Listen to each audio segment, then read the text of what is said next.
So I will start. So I like to do these things quite informally. So I haven't got any sort of formal plan. It's quite weird because I can't see anyone's faces, but obviously I can see the comments. So if any of you have any questions at all, feel free to put it in the chat. Yeah, you don't have to wait to the end. I will have a look at them. So just, yeah, don't worry, feel free to put it in, because like me, I always forget questions, and then it annoys me afterwards. So yeah, don't feel like you can't put the questions in. So I guess the way that I'm sort of my agenda for this, I guess, is to talk about me. I'm Josh. I'm one of the founders of Cano Water. If none of you know what Cano Water is, we were the first people in the world to put water in a can. Someone's already put a question in of who buys canned water.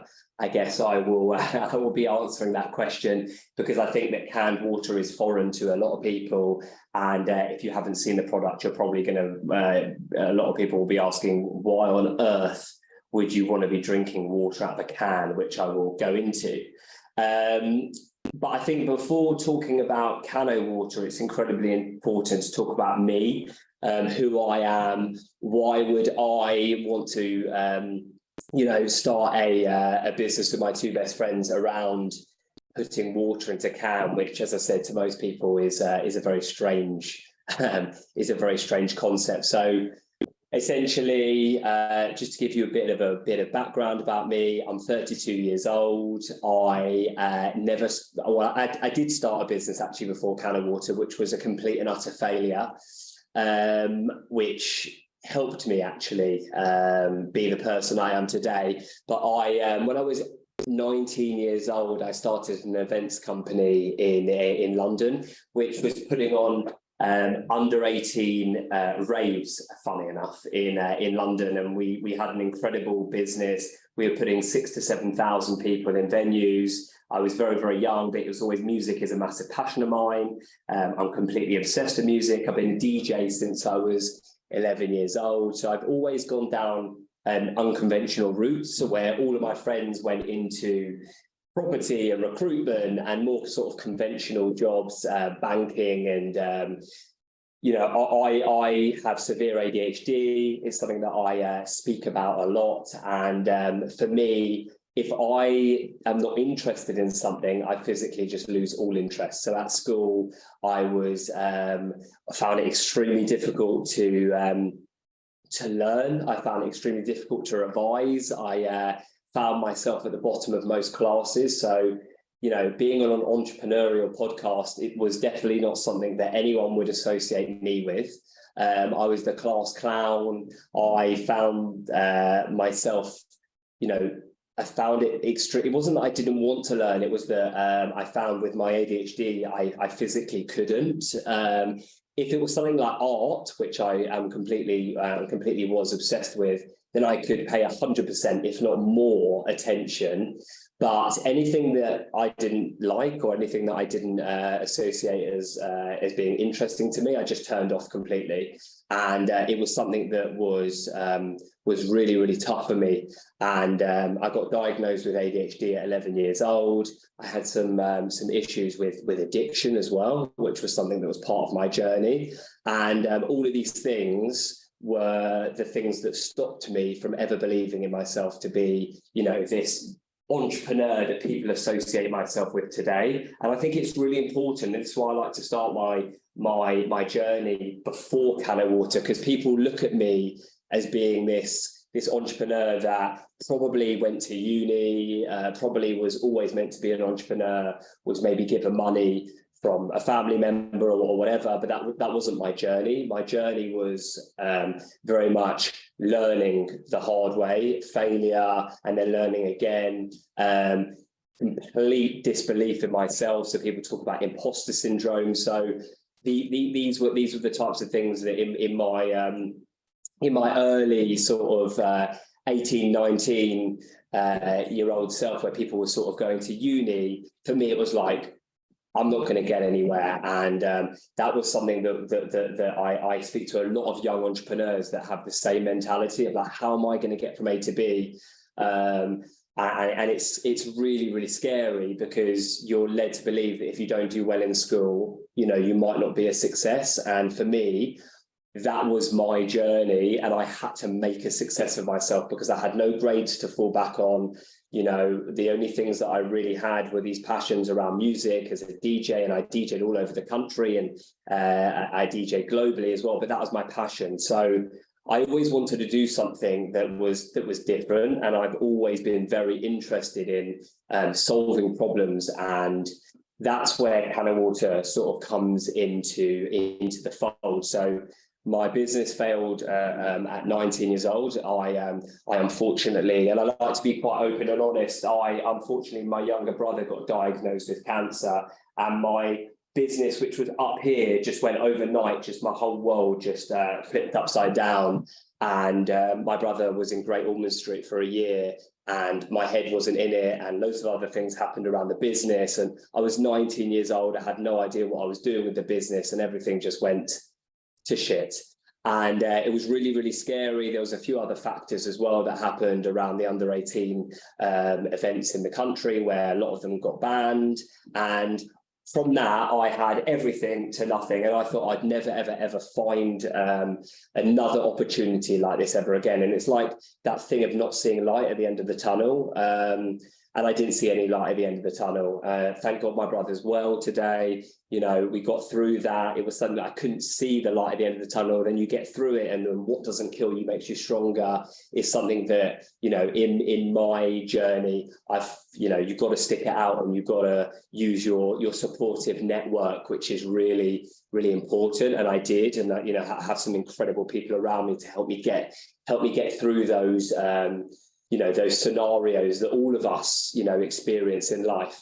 So essentially at 22 years old, me and my two good friends went to Thailand, literally just a holiday, wasn't expecting anything, was never anything that we had an agenda to go. It was just literally just a lad's holiday with my friends. And on the holiday, we came across vast amounts of plastic pollution. Plastic pollution has never, ever been on my agenda. I always tell people that I was part of the problem before Cannon Water, and today I try and be part of the solution. And I think that's something that resonates with a lot of people, because we're not environmentalists. We're not people that have all of the answers. We saw an enormous problem and could not understand how and why this was happening. We couldn't understand why we were seeing brands like Coca-Cola and Evian, brands that we grew up loving through marketing campaigns, and you know, these fun, friendly brands were allowing this to happen, because it's impossible that they didn't know that this was happening. And when looking into it as an outsider, we started to find out more, started to see that loads of people were talking about this, but no one was listening. The general public didn't necessarily care about this because they weren't being fed the information. The only people that were being impacted were the people in these places like Thailand and India, where they were literally living on plastic, which was just absolutely mental. So we all had full-time jobs, the three of us, and we just became completely and utterly obsessed. And someone's just put in the chat about why cans and not glass bottles. So it's really funny because we had no understanding around packaging. You know, we aren't scientists or inventors that could just create something that just disappeared in thin air. So we basically just went on a journey, and the journey was, what is there anything that is better than plastic, that is more sort of on the go? Because our whole lives today, we are it's all convenience. We are led by convenience, and it's very easy for certain people to just say, oh, but tap water. But there's a reason that plastic bottles are the fastest growing market within drinks, because it's so convenient. If you forget your water bottle, you're buying a plastic bottle. If you feel ill in an underground train station and there isn't a tap, you just buy a plastic bottle. It's everywhere we go. So to have that mentality of just a tap, we know as not environmentalists that it's impossible to just have the tap. It's impossible to just have it's easy to jump there, but for us it was like, what is the most convenient route? So essentially we looked at glass. Glass is recyclable. It's very heavy from a carbon footprint perspective. It is quite difficult to stack up. A lot of places ban glass as well, so glass can't be on places like beaches, and in a lot of clubs and hospitality, glass can be banned because it smashes and it can be used as a weapon. So you won't see glass at stadiums and places like that. But it is good from a recyclability perspective. It's recyclable, very recyclable. Tetra Pak, so you might see brands like your Milks or other brands in Tetra Pak. Now that might look like it is recyclable because it's a cardboard, but actually that's one of the worst. The reason being it's fused with plastic, aluminium, and paper, which is really difficult to recycle, and there actually isn't an infrastructure that is as big as a can and glass that can deal with that. So a lot of the time when you recycle it, it isn't actually getting recycled because it's so difficult to recycle.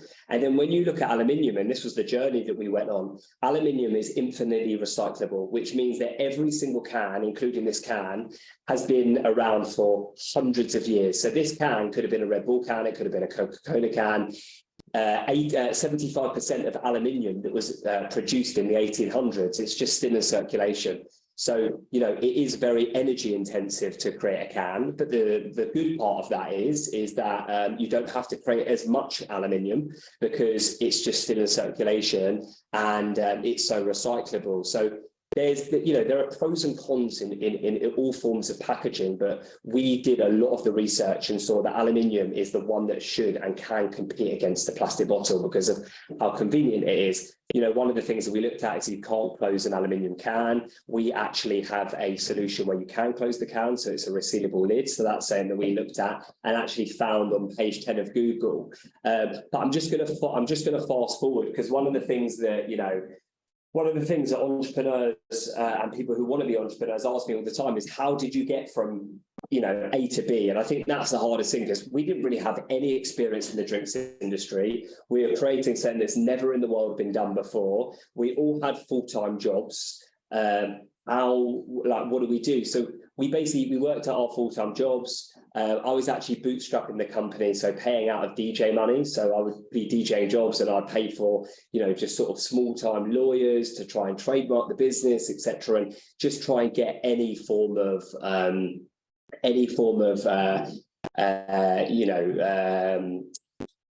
cans that we could, because no one had ever done it before. We were a first, so we had to basically find out how do you get water into the can. It's never been done before. It's actually a really, really hard thing to do. So if you want to make a steel can hard and not flimsy, it needs to have a shot of nitrogen. So we needed to find out somewhere that could do that. If you put water in a can, that has been all of these places that are canning Red Bull and Coca-Cola and orange juice, one taint of anything else will make the water taste weird. So how do you get somewhere to take all of those products off of the line for a day, give the line an acidic clean, and then have water that can go through it without having any taste of a little bit of energy drink or Coca-Cola? Like, all of these things were, when we started to ask the question, we were told again and again, you can't do it, you can't do it. We put up every single canning line in the whole world, and they were like, no, we can't do it. It's stupid. Why would you want to put water in a can? No one's going to buy that.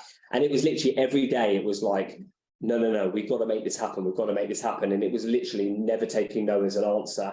And then we found somewhere who would do it, that would take, a punt.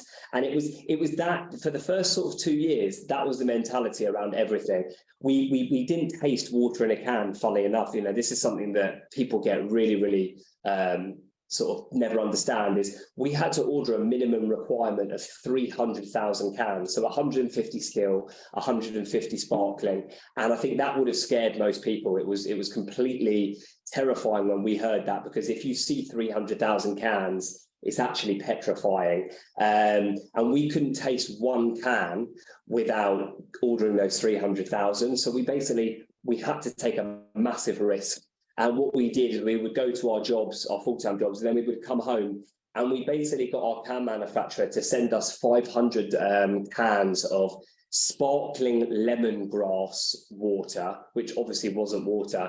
They were just silver cans, and the idea was to wrap the cans and basically take it to places like Selfridges and all these different types of places, and basically say, here's what the brand will look like, but we couldn't actually show them what water would taste like from a can. But what we did is we got 500 cans. We would meet up every evening. We'd create this conveyor belt where one of us would mask the can with masking tape, another one would spray it with spray paint, and then we would put like a vinyl wrap over the can, and we would just turn up to meetings and just say, here's our can of water. And lo and behold, we sent out an email to London Fashion Week and Selfridges, and within 6 weeks we got an answer from both of them. Selfridges asked us to come in for a meeting imminently, and London Fashion Week were like, we want this ASAP, we love it. We didn't have any cans, we had no money, we had no cans at this point. We were basically just winging it. We had a fake brand deck that it wasn't real. It was just literally just a fake brand deck, and that's what we went out with. And essentially we went to the Selfridges meeting. Selfridges turned around and said, it's the strangest thing that you've emailed us when you did, because if we are getting rid of all plastic bottles, we're creating this thing called Project Ocean, and you emailed us the week that we decided to do this. If you had emailed us a year before, you would have been too early. And if you had emailed us a year late, you would have been too late. And we emailed them the week that they were getting rid of it, which was just fate. And just crazy. So we were absolutely buzzing and excited. We thought, wow, this is it. This is going to be the best thing ever. And I think they ordered like a few hundred cans, which was terrifying, because we had to order 300,000. But what that enabled us to do is to find some investors who saw that, we were passionate boys, and that we were, we wouldn't take no as an answer. And we had got this Selfridges order, and we ordered the 300,000. We all quit our jobs, and we basically started what we thought was going to be a really easy journey to build Can of Water, and that was not the case at all.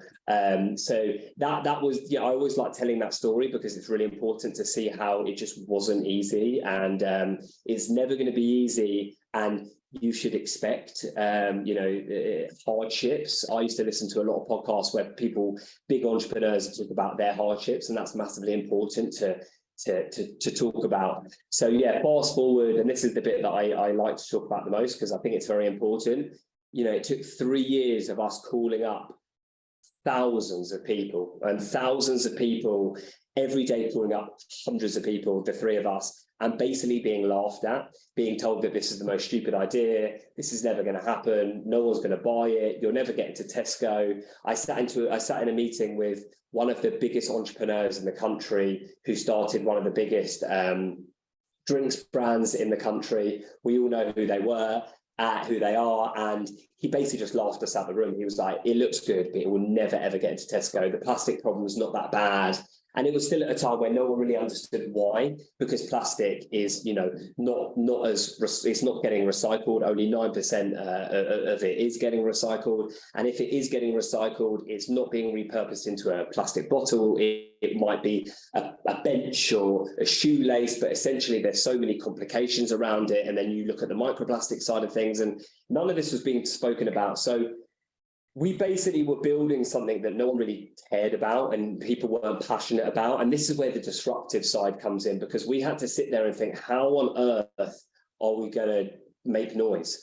No one cares about this. We're calling up all of the biggest places in the country, and no one's following it. No one's resonating with it. And what do we do now? Like, is there anything that we can do? And as we were the only people in the world that had water in a can at this point, there was no one to compete against. There was no one to sort of leverage off of. It was literally just us. We sort of had no leg to stand on. In 2018, the beginning of 2018, we brought in a managing director, and he basically just sat there and he said, listen, you guys have built a great little brand. It's a great mini little brand. We've done some amazing things.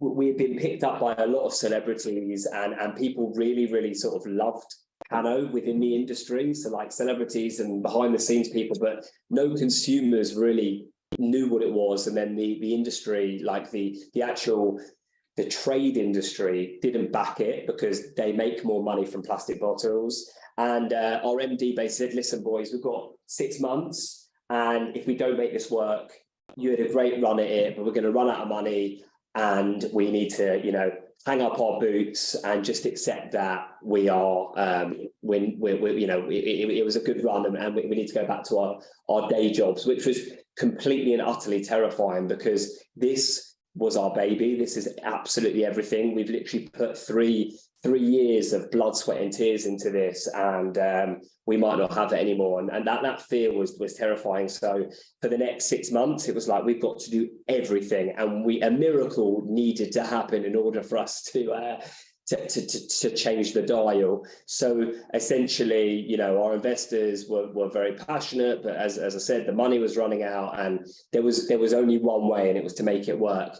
And on the 5th month of this, I was planning to 1 month left, we're running out of money, what are we going to do? And on the 5th month, David Attenborough did Blue Planet, which was a program on BBC. And there was an episode where there was a whale that was dead, unfortunately, because of plastic pollution. And the whale's child was like there, and it was the worst thing that you'd ever seen. It was so sad. And it was all about plastic pollution. And it was the maddest thing ever. That happened. And I remember that evening, I was getting messages from so many people being like, mate, have you seen this? It's crazy. You need to see it. You need to see it. And the next day, our phone was just completely just off the hook. Like, it was just for the next month, every single person that we had called, all the seeds that we had planted that we thought were wastes of time, literally just were calling us like, listen, I know that we thought that, it was really, really stupid, but we've just done the research that you guys did, and we can see that cans are actually a lot better than a plastic bottle. And we want to go on the journey with you. And literally overnight, we went from being the most stupid product in the whole country, the biggest fad. We sold probably a few 100,000 cans in our first 3 years, to selling nearly 12 million cans in 2019.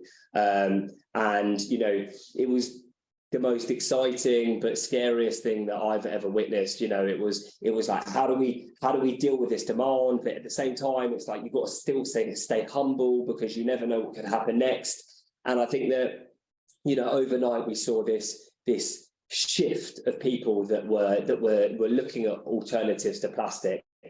And throughout 2019, it was the most exciting year that we've ever had. There were so many amazing things that happened, celebrities that will walk around with can of water. And as a founder, it's like, how do you deal with this excitement? But at the same time, you still got to carry on. So you talk about disruption, the stuff that we were doing.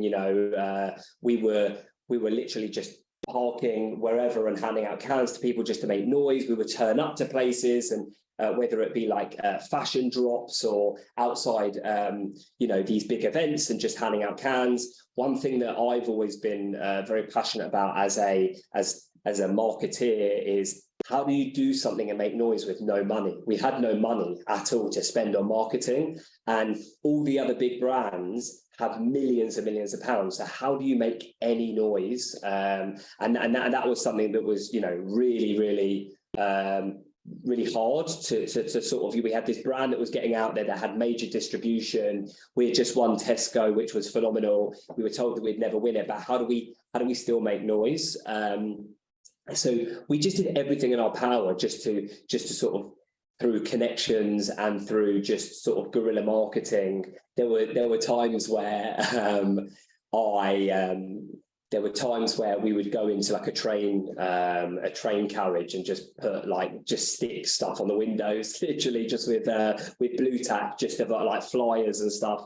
And we would just turn up to things just handing out cans and do all this sort of like guerrilla marketing activity because we didn't have the money. So I think all of those things are really, really important. And what we started to see is all the things that we did then, people started copying us afterwards. You know, someone put in the comment, what separates you from other canned water brands? How do you deal with copycats? We don't have a patent. We've never been able to patent canned water. You know, it's impossible. Similar to Red Bull, you know, we're a brand. We're growing a brand. We are the most authentic brand. We started this from our hearts and through passion, but we can't stop anyone doing this. And funny enough, our vision is to remove 1 billion plastic bottles by within 10 years by replacing them with, you know, infinitely recyclable cans. And we actually we are happy for other brands. You know, we want to inspire other brands to do this. You know, if Coca-Cola is going to stop all of their plastic production, which they're never going to do, to replace with cans, we're all for it. Unfortunately, there's a lot of greenwashing and a lot of smoke and mirrors where brands will make out as if they're so you know, with you and passionate about the environment. But the truth is, if you look deep, you rarely find brands that actually sort of care. And that's the they put profit before purpose, and that's, you know, that's just the reality here. So when it comes to other canned water brands, if they are just cans, I'm very for it, you know, and we are as a business, you know, we're very for it. We are happy for brands to build the category, because being lonely and the only people in the category is very, very boring. It's not a nice place to be, whereas we want to be in a category where there are other cans out there. What sets us apart is, you know, not only were we the first, you know, which is an internal thing, but, you know, we've never sold a plastic bottle. We feel like we do things a bit differently. So everything that we do is sort of, it might be inspired, but it's our ideas in-house. And we have an incredible team here that that we've always come up with some really sort of fun, witty ideas that sit within our own tone of voice. We get copied a lot by a lot of other brands because they can't necessarily come up with the ideas themselves, whereas I always sort of push my team to sort of come up with the ideas in-house. And we work with, you know, we just brought on a creative agency that are helping us with that. So there's loads of things there that we do. You know, one thing I will mention as well is that, you know, there's been a lot of things that have gone wrong in our journey. So one of the things that went wrong that I love to tell the story of, that was probably one of the worst days of my cano journey, is in our busiest year, we had a few 100,000 cans that had been made. They were going out to some of our biggest accounts. They were brand new accounts. And on the summer of 2019, we got all of those cans into the warehouse. We sent them all out to all of our customers, and we got a call from one of our biggest customers basically saying that the cans taste weird. So I drove at 100 miles per hour to the warehouse to try and decipher what had gone wrong. And unfortunately, our manufacturer had left the sparkling tap on when filling the still cans. So we basically had just sent out 300,000 cans which was our biggest summer ever, to all of our new customers that tasted like the still cans tasted like sparkling water. That was a moment that was really, really sort of scary, and was a moment where I never thought that we'd get out of that. And it's those moments where you, as an entrepreneur, have to think as a team, because, you know, some people are on their own, but how do you navigate out of that? And I think those are the things that I've learned. The person I am today to the person I was when I started Can of Water is a completely different individual. I've learned everything on the job. When I started this business, I look back and I was a complete baby and had no idea what I was doing. Whereas now I'm a much more all-rounded person. And I think that I continue to grow. I always say to people, I am by no means the finished article. Don't look at me as someone that, like, it's sort of like I sometimes people message me the whole time around different things that I talk about around ADHD and addiction and burnout and depression and anxiety. You know, I still get all of those things and all of those sort of inner pains. And I think it's very normal to talk about that. I'm a very open individual, and I've always found that the more I talk openly, the more I resonate with people. I don't want to just resonate with entrepreneurs that are doing great. That isn't me. I want to resonate with people that I can actually help and be an inspiration to, from not just a positive side of things, also resonating in ways of how, like, you know, the subject of it's okay not to be okay. And I think that's massively important, that entrepreneurs open up about, you know, not how amazing they're doing and, you know, the check at the end of the journey. Let's talk about how are you actually okay? You know, what are the pain points that you're going through? Because when you start to talk about that, that's where you start to realize that actually everyone's going through problems. And that's where COVID was incredibly important, because founders came together, because everyone was finding things tough. Just before I end on my side, before answering some of your questions, I think, you know, where Cannon Water is today is, you know, we're a team of 12, and we're, you know, probably going to be growing to you know, a team of sort of 15, 16 within the next sort of 6 months. It's absolutely incredible as a founder walking into the office and seeing people that are passionate as well. This is way bigger than me and the two boys that started this. You know, we've now got people in the office who actually care as much as we do, which is so amazing and so, like, you know, inspiring for me, because these people inspire me. And we've got some incredible things. We've actually got one of the biggest things that for us internally that we're launching next Tuesday. I can't go into what it is, but like, would love all of you to tune into our Instagram next Tuesday, where we're launching. I can tell you that it's a redesign, which is really exciting, but it's something that we've been working on for a while, and it's something that we are super, super excited about, because this is the can that everyone's been seeing for the past, you know, 7 years. So obviously this is something that's scary for us, but also exciting. And you guys are actually the first people outside of the business that are hearing about this. So, you know, your support will be massively grateful. So yeah, really, really exciting future for Cannon Water. And, you know, I would just say one thing is we've only just started. Cannon Water is still a baby, and it's growing, and we've got a lot of work to do, but it's some serious excitement to come in 2023. So thank you from that side of things. I will start answering some questions, because there is quite a lot. How did you go about finding investors? Finding investment is a really, really tough place to be and tough journey to go on. It's either really easy or it's extremely hard. Funny enough, a funny story about our first angel investors that invested in the business is that actually came in. That was a complete fluke, funny enough. And I usually don't tell people this, but I actually sent an email to someone by mistake about a DJ job, and it came from the Cannon Water email by accident at a time where we weren't meant to be showing anyone anything about Cannon Water. It was going through a trademarking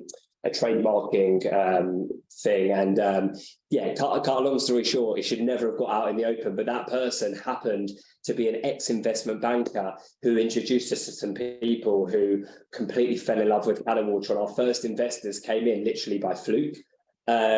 We are currently raising money at the moment, which we'll be announcing in the next few weeks, and that's been it's been a very interesting journey. It's never easy when you've got a bigger company, because people have to do a deep dive.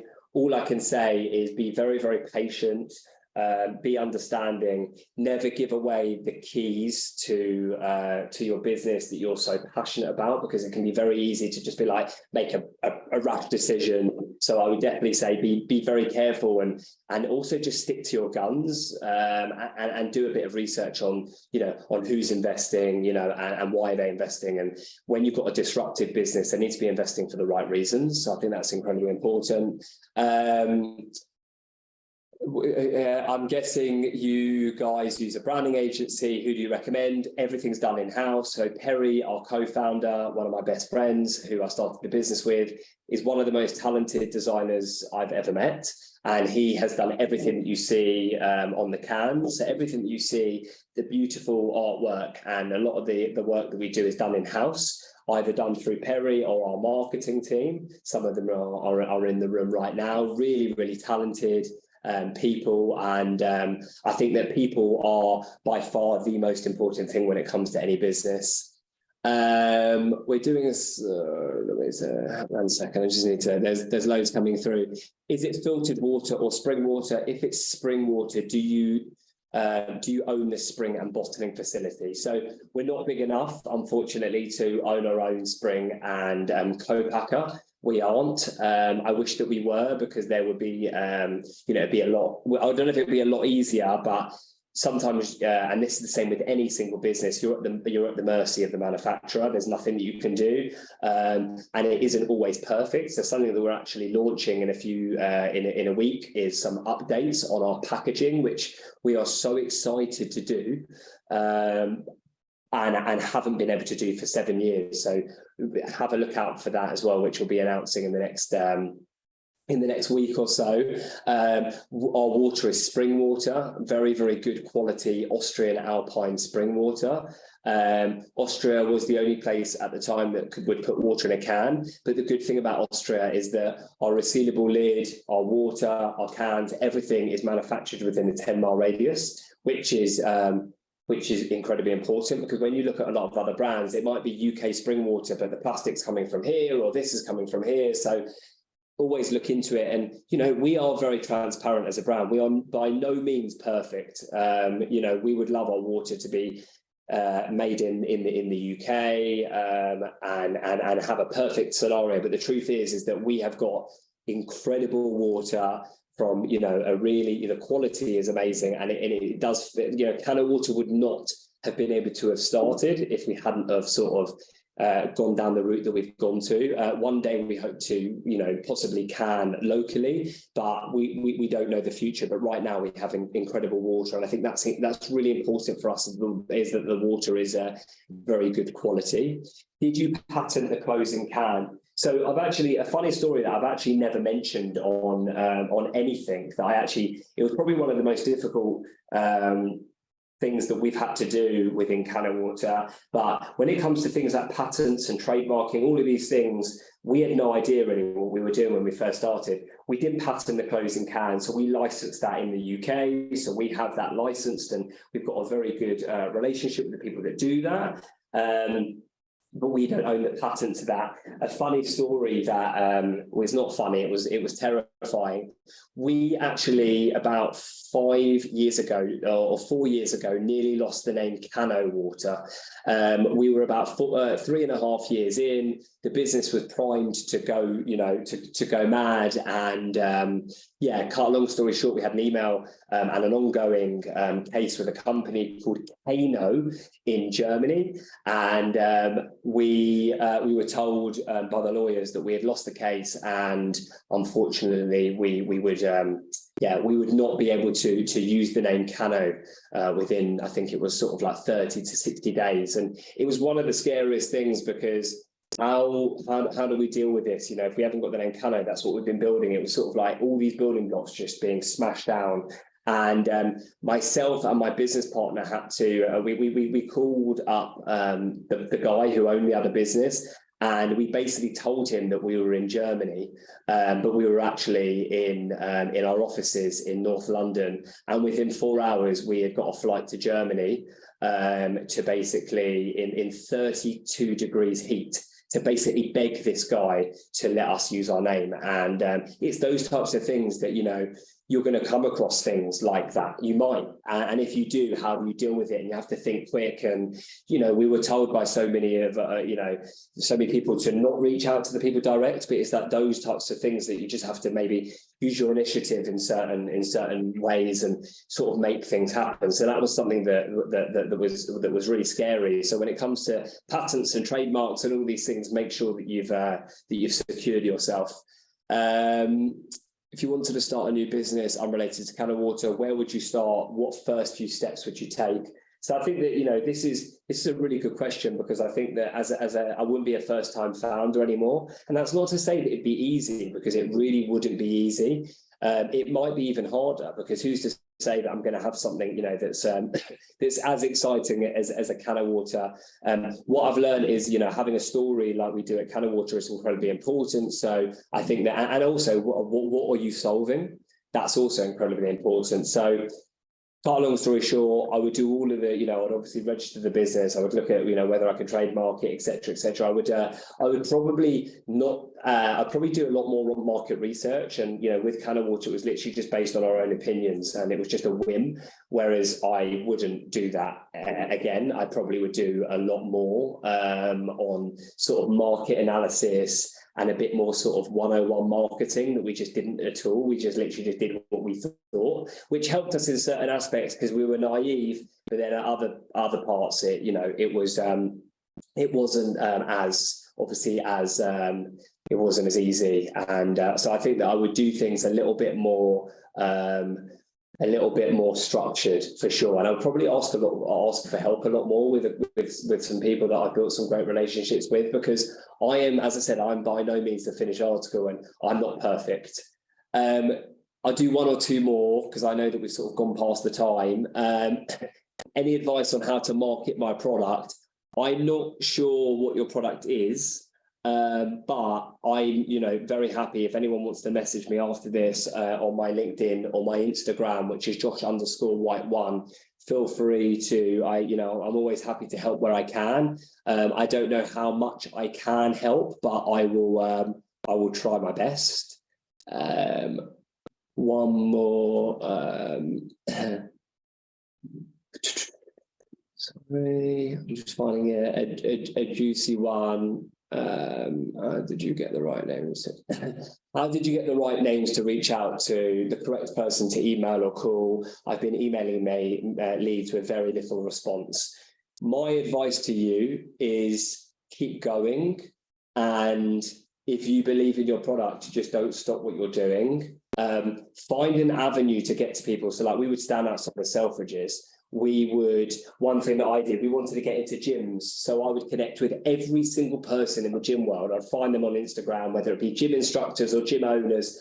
I would connect with them all on Instagram. So I'd connect with like 1,000 people in the gym world. And then I would subtly just start posting pictures of people with cans in gyms in that environment. And really, really weird, I would like, and this was the plan, I would literally just start to find people who I would get messages from people from gyms. So it literally it was that planned approach of just like, I'm not hearing anything, it's not going my way or our way. So how do we go to the next step? And I'm always happy if you have any questions, to give you some random ideas that might work. One more. I have a business idea that is entertainment based, but it's highly social and community impact driven. I aim to invigorate the local business visibility and promote support of local small businesses and local communities, and the support of local communities by local businesses. Would this done via sponsorship relationships be something businesses would be interested in, do you think? So I think that there's loads of different ways to do this. I think the way to get I would always say start small. So start within your community, within your friends and your family, and then build out from there. Testing local businesses and communities is definitely something that is worth doing. I think that it's never necessarily for some people that's your whole business. It's just literally just from a local community. But for us, it's about scale. we're a margin-led, we're a very margin-led business in the sense of like, we need to sell hundreds of millions of cans to make a difference. So for us, it's about more, making millions, hundreds of millions of people know about the brand. And obviously, I've seen another question about TikTok, YouTube, Insta. Using those platforms to your advantage is incredibly important. It's everything for Can of Water. It's been something that we've used from day one to now about getting organic growth. And I definitely would use those as an example, as a case study, to then go out to wider people.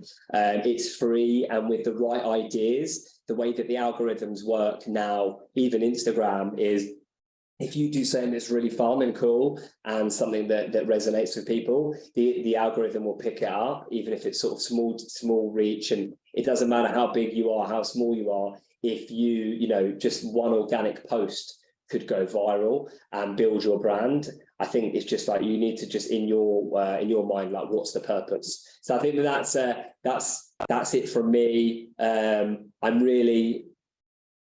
Oh yeah, sorry. My marketing team's saying follow us on Instagram, which, yes, please do follow us on Instagram. And as I said, like, I'm very, very happy to answer any questions on my Instagram. And I think that what I will end on is, our whole thing is around don't bottle it, which you can actually, you might see my marketing team that you can actually see here. You can see Ariella there, but don't bottle it is on our wall. And yeah, we have that mentality of not bottling it. And I wish I'd asked for help more when we first started the brand, and I didn't, and I would have learned a lot more. So thank you guys. Have a lovely afternoon, and I hope I've been of help to you guys. Take care. Bye.